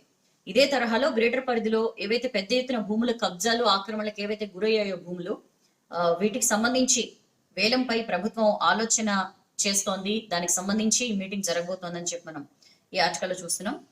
నెక్స్ట్ పేజ్కి వస్తే, సరదాలు ఖర్చులకు దూరంగా సిటిజన్ సేవింగ్స్ మస్ట్ అనుకుంటూనే రూపాయి బయటికి. కరోనా తెచ్చిన అనేక మార్పుల్లో ఇదొకటండి. మార్పు మంచిగా అంటారు, ఇది కూడా మంచిగా అని చెప్పుకోవచ్చు ఒక రకంగా. ఇదివరకు మామూలుగా ఏంటంటే ఊరికే డబ్బులు ఖర్చు పెట్టడం, జీతాలు రాగానే సూపర్ మార్కెట్కి వెళ్ళి అవసరం ఉన్నది లేనిది కొనేయడం, వారంకోసారి రెస్టారెంట్కి వెళ్ళి భోజనం చేయడం, లేకపోతే సినిమాలు, షాపింగ్లు, సరదాలు, లగ్జరీ మొత్తం రకరకాలుగా ఉండేది సిటిజన్స్ లైఫ్ స్టైల్. బట్ ఇప్పుడు సరదాలు ఖర్చులకి దూరంగా ఉంటున్నారు. అవసరమైతేనే జేబులోంచి ₹1 తీస్తున్నారని చెప్పి మనం ఈ ఆర్టికల్లో చూడొచ్చు. కరోనా లాక్డౌన్ ఎఫెక్ట్ తో మొత్తం నెల బడ్జెట్ అంతా కూడా మారిన సిచ్యుయేషన్. ఎమర్జెన్సీ నిత్యావసరాలకి ఎక్కువ ఖర్చు పెడుతున్నారు. పెట్రోల్, కరెంట్ యూసేజ్ కూడా తగ్గింది. చాలా చోట్ల ఏసీలు కూడా వాడట్లేదు. మరీ బాగా ప్రాణం పోతోంది, ఉబ్బరిస్తుంది అంటే తప్ప ఏసీలు ఉన్నా కూడా వేయని సిచ్యుయేషన్. సో చాలా మంది చిరుద్యోగులు కానీ, రెగ్యులర్ ఎంప్లాయీస్ కానీ, వన్ థింగ్ ఏంటంటే లాక్డౌన్ చాలా అన్సర్టనిటీ నింపేసింది. ఈ కరోనా వల్ల ఉద్యోగం సేఫా కాదా అనే ఒక భయం, ఇంకొకటి జీతాల్లో కోత పడడం, ఇంకొన్ని చోట్ల జాబ్స్ కోల్పోవడం, ఇట్లా మనకు వస్తున్న డబ్బులు మనం కరెక్ట్ గా తినగలుగుతున్నామా, మన రోజువారీ ఖర్చులు వెళ్ళగలుగుతున్నాయా అంతవరకే చూసుకుంటున్నారు. ఇంకొంతమంది సేవింగ్స్ మొదలు పెట్టారు. అనవసరమైన దుబారా ఖర్చులు వద్దు అని చెప్పి, ఉన్నంతలోనే మనం పీస్ఫుల్ గా కరెక్ట్ గా ఉందామని చెప్పి, కొత్తగా బడ్జెట్ మించి అప్పులు చేయకుంటే చాలు అని చెప్పి చాలా మంది ఆలోచిస్తున్నారని చెప్పి మనం ఈ ఆర్టికల్లో చూస్తున్నాం. సో దానికి సంబంధించిన వార్త, సరదాలు ఖర్చులకి దూరంగా సేవింగ్స్ బాట పడుతున్నారు సిటిజన్స్ అని చెప్పి, సో దానికి సంబంధించిన వార్త. అండ్ కరోనా కాలంలోనూ రైతు బంధు ఇచ్చాం, ఖాతాల్లో 7,000 కోట్లు జమ చేశాం. కరోనా టైంలో ఆర్థిక వ్యవస్థ అంతా కూడా అతలాకుతలం అయినా సరే మేము రైతు బంధు ఇచ్చామని చెప్పి సిరిసిల్ల, రాజన్న సిరిసిల్ల జిల్లా ముస్తాబాద్ మండలంలో హరితహారంలో పార్టిసిపేట్ చేశారు మంత్రి కేటీఆర్. ఆ సందర్భంగా ఆయన మాట్లాడిన మాటలు. సో సంక్షేమ పథకాలు ఎక్కడ ఆగలేదు, ఆసరా పెన్షన్లు కూడా ఎప్పట్లోనే పంపిణీ చేస్తున్నామని చెప్పి కూడా ఆయన మాట్లాడారు. దానికి సంబంధించిన వార్త. మత్స్యకారులు నిర్వాసితుల నడుమ చేపల కొట్లాట. కొత్త రిజర్వాయర్లలో చేపలు పట్టుకునేందుకు నిర్వాసితులకు పర్మిషన్ ఇవ్వడంతో ఇటు మత్స్యకారులు ఎవరైతే గుర్తింపు కార్డులు ఉంటాయో వాళ్ళకి, నిర్వాసితులకి నడుమ చేపల కొట్లాట అని చెప్పి మనం ఈ ఆర్టికల్లో చూస్తున్నామండి. యాక్చువల్లీ కొత్త రిజర్వాయర్ల పరిధిలో మత్స్యకారులు, నిర్వాసితుల నడుమ ఈ చేపల వేట పంచాయతీ మొదలైంది. మామూలుగా ప్రాజెక్టుల కోసం ఎవరైతే భూములు ఇస్తారో, భూములు త్యాగం చేస్తారో నిర్వాసితులు, వాళ్ళకి ఆయా రిజర్వాయర్లలో వాళ్ళకి ఆల్రెడీ పరిహారంతో పాటు అక్కడ ఏ రిజర్వాయర్స్ నిర్మాణం కోసం వీళ్ళు భూములు త్యాగం చేస్తారో ఆ పరిధిలో వాళ్ళు ఫిషింగ్ కూడా చేసుకోవచ్చు అని చెప్పి ప్రభుత్వం కొత్తగా జీవో తెచ్చింది. దీంతో విపరీతమైన రగడ మొదలైంది. ఆల్రెడీ ఎవరికైతే కార్డులు ఉంటాయో, ఎవరైతే గుర్తింపు పొందిన మత్స్యకారులు ఉంటారో వాళ్ళు ఏంటి ఇప్పుడు వీళ్ళని కూడా మా దీనిలోకి చేరిస్తే ఎట్లా అని చెప్పి గొడవ పడుతున్న సిచ్యుయేషన్. చేపల వేటపైన మేము బతుకుతున్నాము అని చెప్పి తెనుగు, బెస్త కులస్తులు ఆందోళన చెందుతున్నారు. వీళ్ళేమో మేము త్యాగం చేసాం ఈ నిర్మాణం కోసం, ఈ ప్రాజెక్ట్ నిర్మాణం కోసం, మేము చేపలు పట్టుకుంటే తప్పేంటి అని చెప్పి ఈ నిర్వాసితులు క్వశ్చన్ చేస్తున్నారు. సో దానికి సంబంధించిన వార్త. ఇక నెక్స్ట్ పేజ్కి వస్తే, 4 యూరోప్ దేశాల కంటే యూపీనే బెటర్. నిన్న యోగి సర్కార్ పనితీరుని మెచ్చుకున్నారండి ప్రధాని మోడీ. యాక్చువల్లీ ఏదైతే ఈ స్కీమ్ ఉందో, ఆత్మనిర్భర్ భారత్ అభియాన్ లో భాగంగా ఆత్మనిర్భర్ ఉత్తరప్రదేశ్ రోజ్గార్ అభియాన్ ని నిన్న ప్రధాని మోడీ వీడియో కాన్ఫరెన్స్ ద్వారా లాంచ్ చేశారు. దీనివల్ల ఏంటంటే మొత్తం యూపీలో ఎవరైతే వలస కార్మికులు వెళ్ళున్నారో ఆల్మోస్ట్ 1 కోటి మందికి పైగా ఉద్యోగ అవకాశాలు, ఉపాధి అవకాశాలు లభిస్తాయి ఈ స్కీమ్ కింద. ఈ సందర్భంగా మోడీ మాట్లాడుతూ, ఇంగ్లాండ్, ఫ్రాన్స్, ఇటలీ, స్పెయిన్ లో 24 కోట్ల జనాభా, యూపీలో కూడా ఇంతే మంది ఉన్నారు. కానీ 4 దేశాల్లో 1.30 లక్షల మంది చనిపోయారు, యూపీలో మాత్రం 600 మంది చనిపోయారు అని చెప్పి ఈ సందర్భంగా ప్రధాని మాట్లాడిన సిచ్యుయేషన్. సో యూరోపియన్ దేశాలతో పోల్చుకుంటే చాలా ఎఫిషియెంట్ గా యూపీ హ్యాండిల్ చేసింది కరోనా క్రైసిస్ ని అని చెప్పి ఆయన మెచ్చుకున్న సిచ్యుయేషన్. అమెరికాలో అన్ని సౌకర్యాలు ఉన్నాయి, బట్ ఉత్తరప్రదేశ్ తో కంపేర్ చేసుకుంటే ఈ European countries, England, France, Italy, Spain ప్రపంచ దేశాలను గెలిచి అతిపెద్ద శక్తులుగా అవతరించాయి. కానీ ఆ జనాభాతో ఈక్వల్ గా ఉన్న యూపీ ఎంత సమర్థవంతంగా కరోనాని కట్టడి చేసిందో మనం చూసుకోవచ్చు. యూపీలో కేవలం 600 మరణాలు మాత్రమే సంభవించాయి. అక్కడ మాత్రం 1.30 లక్షల మంది ఆ 4 దేశాల్లో కలిపి చనిపోయిన సిచ్యుయేషన్. సో ఎంత సీరియస్ గా ఉందో పరిస్థితి యోగి ఆదిత్యనాథ్ సీఎం చాలా చక్కగా అర్థం చేసుకున్నారు. ఆయన కనుక సరైన మెజర్స్ తీసుకోకపోతే 85,000కు పైగా మరణాలు సంభవించేవి యూపీ లాంటి పెద్ద రాష్ట్రంలో.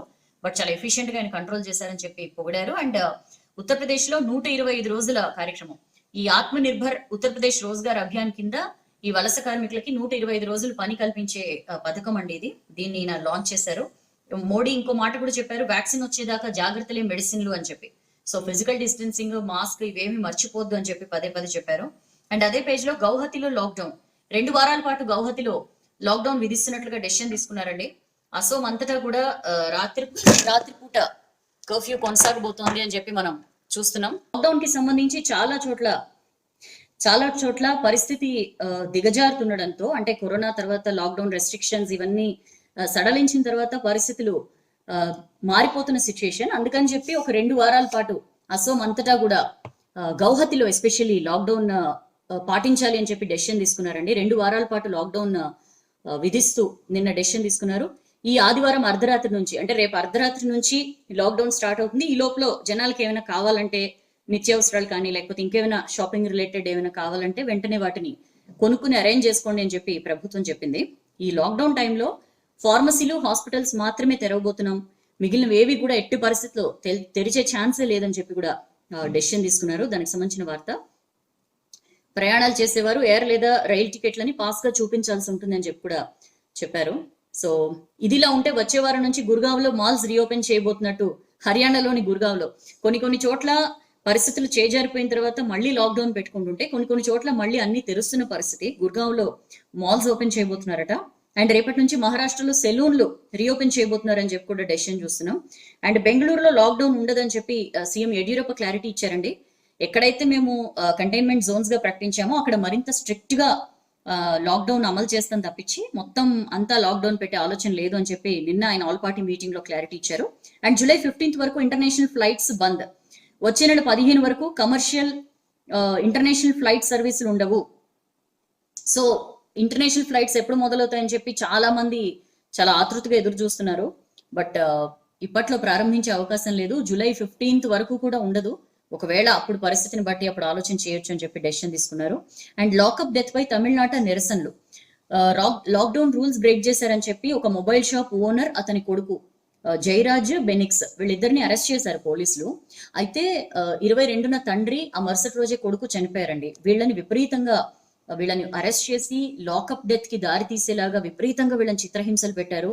అందుకనే తర్వాత వీళ్ళు చనిపోయారు అని చెప్పి బంధువులు ఆరోపిస్తున్న సిచ్యుయేషన్. పోలీసుల టార్చర్ తోనే చనిపోయారు వీళ్ళు. మెజిస్టీరియల్ ఎంక్వైరీకి ఆదేశిస్తామని చెప్పి సీఎం పళనిస్వామి చెప్పారు. బట్ అక్కడ ఇది పెద్ద ఇష్యూగా మారిన పరిస్థితి. తమిళనాడులోని తూత్తుకుడి జిల్లాలో లాక్డౌన్ రూల్స్ పాటించకుండా మొబైల్ షాప్ ని ఎక్కువసేపు ఓపెన్ చేసి ఉంచారు అని చెప్పి పోలీసులు చాలా దారుణంగా వీళ్ళ మీద ప్రవర్తించారు అని చెప్పి ఈ వార్త. అయితే నిన్న కనిమొళి వెళ్లి వాళ్ళని పరామర్శించారు, వాళ్ళ ఫ్యామిలీని. 25 లక్షల సాయం కూడా చేశారు. దానికి సంబంధించిన వార్త. జూలై 15 కల్లా సిబిఎస్ఈ రిజల్ట్స్ సుప్రీం కోర్ట్ కి చెప్పిందండి. సిబిఎస్ఈ బోర్డ్ ఎగ్జామ్స్ కి సుప్రీం కూడా ఓకే చేసింది. సో జూలై 15 కల్లా ఇంటర్నల్ ఎగ్జామ్స్ ఆధారంగా రిజల్ట్స్ ఇస్తాము అని చెప్పి చెప్పింది. దానికి సంబంధించిన వార్త. అండ్ నెక్స్ట్ పేజ్కి వస్తే బిజినెస్ పేజ్ లో స్విస్ బ్యాంకులో మనోళ్ళ డబ్బు తగ్గుతోంది. వావ్, 77వ స్థానానికి ఇండియా ర్యాంక్ పడిపోయింది అని చెప్పి మనం చూస్తున్నాం. 2019 ఏడాది స్విస్ బ్యాంకులో ఇండియన్ సిటిజన్లు, ఎంటర్ప్రైజెస్ దాచుకునే డబ్బుల్ని బట్టి ఇండియన్ ర్యాంక్ 3 స్థానాలు కిందికి తగ్గింది అని చెప్పి చూస్తున్నాం కదా. అదేంటి స్విస్ బ్యాంకుల్లో డబ్బులు దాచుకునే వాళ్ళు తగ్గిపోయారా అని అనుకుంటారా? కాదు. విషయం ఏంటంటే బయటికి వెల్లడవుతున్న సీక్రెసీ. అందుకని చెప్పి స్విస్ బ్యాంక్ లో మన వాళ్ళ డబ్బులు తగ్గాయని చెప్పి మనం చూస్తున్నాం. ఫారిన్ దేశాల ఫండ్స్ ఇటీవలి కాలంలో తగ్గిపోతున్నాయి. స్వదేశాల్లో పన్నులు తప్పించుకునేందుకు చాలా మంది ఇండివిజువల్స్ కానీ సంస్థలు కానీ చాలా మంది స్విస్ బ్యాంక్ లో అకౌంట్ ఓపెన్ చేసి దాచుకుంటూ ఉంటారు. అయితే ఈ మధ్య కాలంలో స్విస్ బ్యాంక్ల డేటా బయటకు వస్తుంది అనమాట. అంటే స్విట్జర్లాండ్ ఇండియాతో వేరే కొన్ని దేశాలతో ఆటోమేటిక్ ఇన్ఫర్మేషన్ ఎక్స్చేంజ్ ఫ్రేమ్వర్క్ ఒప్పందం కుదుర్చుకుంది. సో స్విస్ ఖాతాల వివరాలన్నీ కూడా బయటకు వస్తున్నాయి. అందుకని చెప్పి గతేడాది నుంచే ఇండియా విషయం కూడా, ఇండియాకి సంబంధించిన ఎవరైతే స్విస్ బ్యాంక్ లో అకౌంట్ హోల్డర్స్ ఉన్నారో వాళ్ళ డీటెయిల్స్ కూడా బయటకు వస్తున్నాయి. అందుకని చెప్పి తగ్గుతున్నాయి మనోళ్ళ డబ్బు స్విస్ బ్యాంక్స్ లో అని చెప్పి మనం ఈ ఆర్టికల్ లో చూడొచ్చు. అండ్ అదే పేజ్ లో చిత్తూరులో అపోలో టైర్స్ తయారు కాబోతున్నాయండి. చిత్తూరు జిల్లాలో కొత్త మ్యానుఫ్యాక్చరింగ్ ప్లాంట్ ని అపోలో టైర్స్ ఏర్పాటు చేయబోతోంది. గ్లోబల్ గా ఇది 7వ యూనిట్ అట. తొలి దశలో 3,800 కోట్ల ఇన్వెస్ట్మెంట్ పెట్టబోతోందని చెప్పి ఆర్టికల్ లో చూస్తున్నాం. అండ్ అదే పేజ్ లో తగ్గుతున్న ఆఫీస్ లీజులు ఈ ఏడాదిలో దాదాపు 29% డౌన్ అని చెప్పి ఇంట్రెస్టింగ్ ఆర్టికల్. రెంటల్స్ అయితే నిలకడగా ఉంటాయి. ఎందుకంటే చాలా కంపెనీస్, చాలా ఆర్గనైజేషన్స్ వర్క్ ఫ్రమ్ హోమ్ కి ఎక్కువ మొగ్గు చూపుతుండడంతో కొత్త రెసిడెన్షియల్ ప్రాజెక్టులు తగ్గుతాయి, ఆఫీస్ స్పేస్ కి డిమాండ్ తగ్గుతుంది ఈ ఆర్థిక సంవత్సరంలో అని చెప్పి ఒక స్టడీ వెల్లడించింది. ఆల్మోస్ట్ ఆఫీస్ ఈ లీజులు అయితే 30% వరకు తగ్గే అవకాశాలు ఉన్నాయని చెప్పి కూడా ఈ స్టడీలో వచ్చింది. వర్క్ ఫ్రమ్ హోమ్ పెరుగుతుంది, మన దేశం మ్యానుఫ్యాక్చరింగ్ హబ్ గా ఎదగొచ్చు అని చెప్పి కూడా ఈ స్టడీలో వెల్లడైన ఇష్యూస్. ఇక నెక్స్ట్ పేజ్కి వస్తే 7 గంజాయి స్మగ్లర్ల అరెస్ట్, 81 కిలోల గంజాయి స్వాధీనం. వైజాగ్ నుంచి రాజస్థాన్ కు గంజాయి స్మగుల్ చేస్తున్న ముఠాని రాచకొండ పోలీసులు అరెస్ట్ చేశారండి. దానికి సంబంధించిన వార్త. అండ్ ముందు హై స్కూల్ స్టార్ట్ చేయాలి. నిన్న స్టేట్ టీచర్స్ యూనియన్ మన విద్యాశాఖ మంత్రి సబితా ఇంద్రారెడ్డిని కలిశారు. పని దినాల్ని తగ్గించాలి. మామూలుగా 220 వర్కింగ్ డేస్ ఉంటాయి, దాన్ని 150కి తగ్గించి ముందు హై స్కూల్ స్టార్ట్ చేయాలి. 6th క్లాస్ నుంచి స్టార్ట్ చేయాలి. ఆ తర్వాత మెల్లమెల్లగా ప్రైమరీ స్కూల్ స్టార్ట్ చేయొచ్చు. బట్ ఆన్లైన్ కరెక్ట్ కాదు అని చెప్పి వీళ్ళు మంత్రికి వినతి పత్రం ఇచ్చారు. ఈ లోపల వర్క్ బుక్స్ కానీ వర్క్ షీట్స్ కానీ అంటే ఎడ్యుకేషన్ తో మన పిల్లలకి టచ్ పోకుండా వీటిని చేయించుతూ ఉండాలి. అలాగే క్రీడలు కూడా అందరూ గ్రూప్ లో ఏవైతే గేమ్స్ ఆడుకుంటూ ఉంటారో స్పోర్ట్స్ అండ్ గేమ్స్, వాటిని రెస్ట్రిక్ట్ చేసి ఇండివిజువల్ గా ఫిజికల్ యాక్టివిటీస్ ని చేయాలి. అండ్ ఆల్సో పని దినాల్ని కూడా వర్కింగ్ డేస్ ని కూడా ఓన్లీ 5 days a week ఉంచితే చాలు అని చెప్పి ఇట్లాంటి కొన్ని ప్రతిపాదనలు పంపించారు. But we have to wait ప్రభుత్వం ఏం ఆలోచన చేస్తుంది అకాడమిక్ ఇయర్ కి సంబంధించి అనేది. బట్ STU అయితే అలాంటి ఒక ప్రపోజల్ ని వాళ్ళు గవర్నమెంట్ ముందుంచారు. సో ఇవ్వండి ఇవాళ వెలుగు పేపర్ లో వచ్చిన వార్తా విశేషాలు. Thank you so much for your lovely participation. ఇలానే రోజు పార్టిసిపేట్ చేస్తుండండి. వెలుగు పేపర్ ని మీకు చక్కగా వినిపిస్తాను. చాలా మంది ఫీడ్బ్యాక్ కూడా పంచుకుంటున్నారు. ఇంకా నేను మీ నుంచి ఎక్స్పెక్ట్ చేస్తున్నానండి, ఏ వార్త అయితే మీరు వింటున్నారో ఆ వార్తకు సంబంధించి మీ రియాక్షన్ ఎలా ఉందో కూడా మీరు కామెంట్ రూపంలో పోస్ట్ చేస్తే మరింత బాగుంటుంది. అండ్ ఆల్సో ఇంకేమైనా ఇష్యూస్ మీరు మా దృష్టికి తేవాలన్నా సరే కింద కామెంట్ సెక్షన్ లో మీరు పోస్ట్ చేయొచ్చు. So thank you so much for your lovely participation. నచ్చితే లైక్ చేయండి, బాగా నచ్చితే షేర్ చేయండి, ఇంకా ఎక్కువగా నచ్చేస్తే షేర్ చేయడంతో పాటు రోజు వెయిట్ చేయండి. 7:45 కల్లా నేను వచ్చేస్తాను వెలుగు పేపర్ తీసుకుని. ఇంకేంటంటే జాగ్రత్తలన్నీ పాటించండి. ఫిజికల్ డిస్టెన్సింగ్, మాస్క్ పెట్టుకోవడం, చేతులు శుభ్రం చేసుకోవడం మర్చిపోద్దు. అవసరమైతేనే బయటకు వెళ్ళండి. మొత్తం వ్యాపారాలన్నీ సెల్ఫ్ లాక్డౌన్ చేస్తున్నాయి. డబ్బుల్ని కూడా వచ్చే ఆదాయాన్ని కూడా పక్కన పెట్టి వాళ్ళు లాక్డౌన్ పాటిస్తున్నారంటే జస్ట్ ఆలోచించండి పరిస్థితి ఎలా ఉందో. సో చాలా జాగ్రత్తగా ఉండాల్సిన అవసరం ఎంతైనా ఉంది. ఇవాళకి ఇంతే, మళ్ళీ రేపు కలుద్దాం 7:45కి. అప్పటిదాకా take care of your self. Have a nice day. This is Soujanya signing off.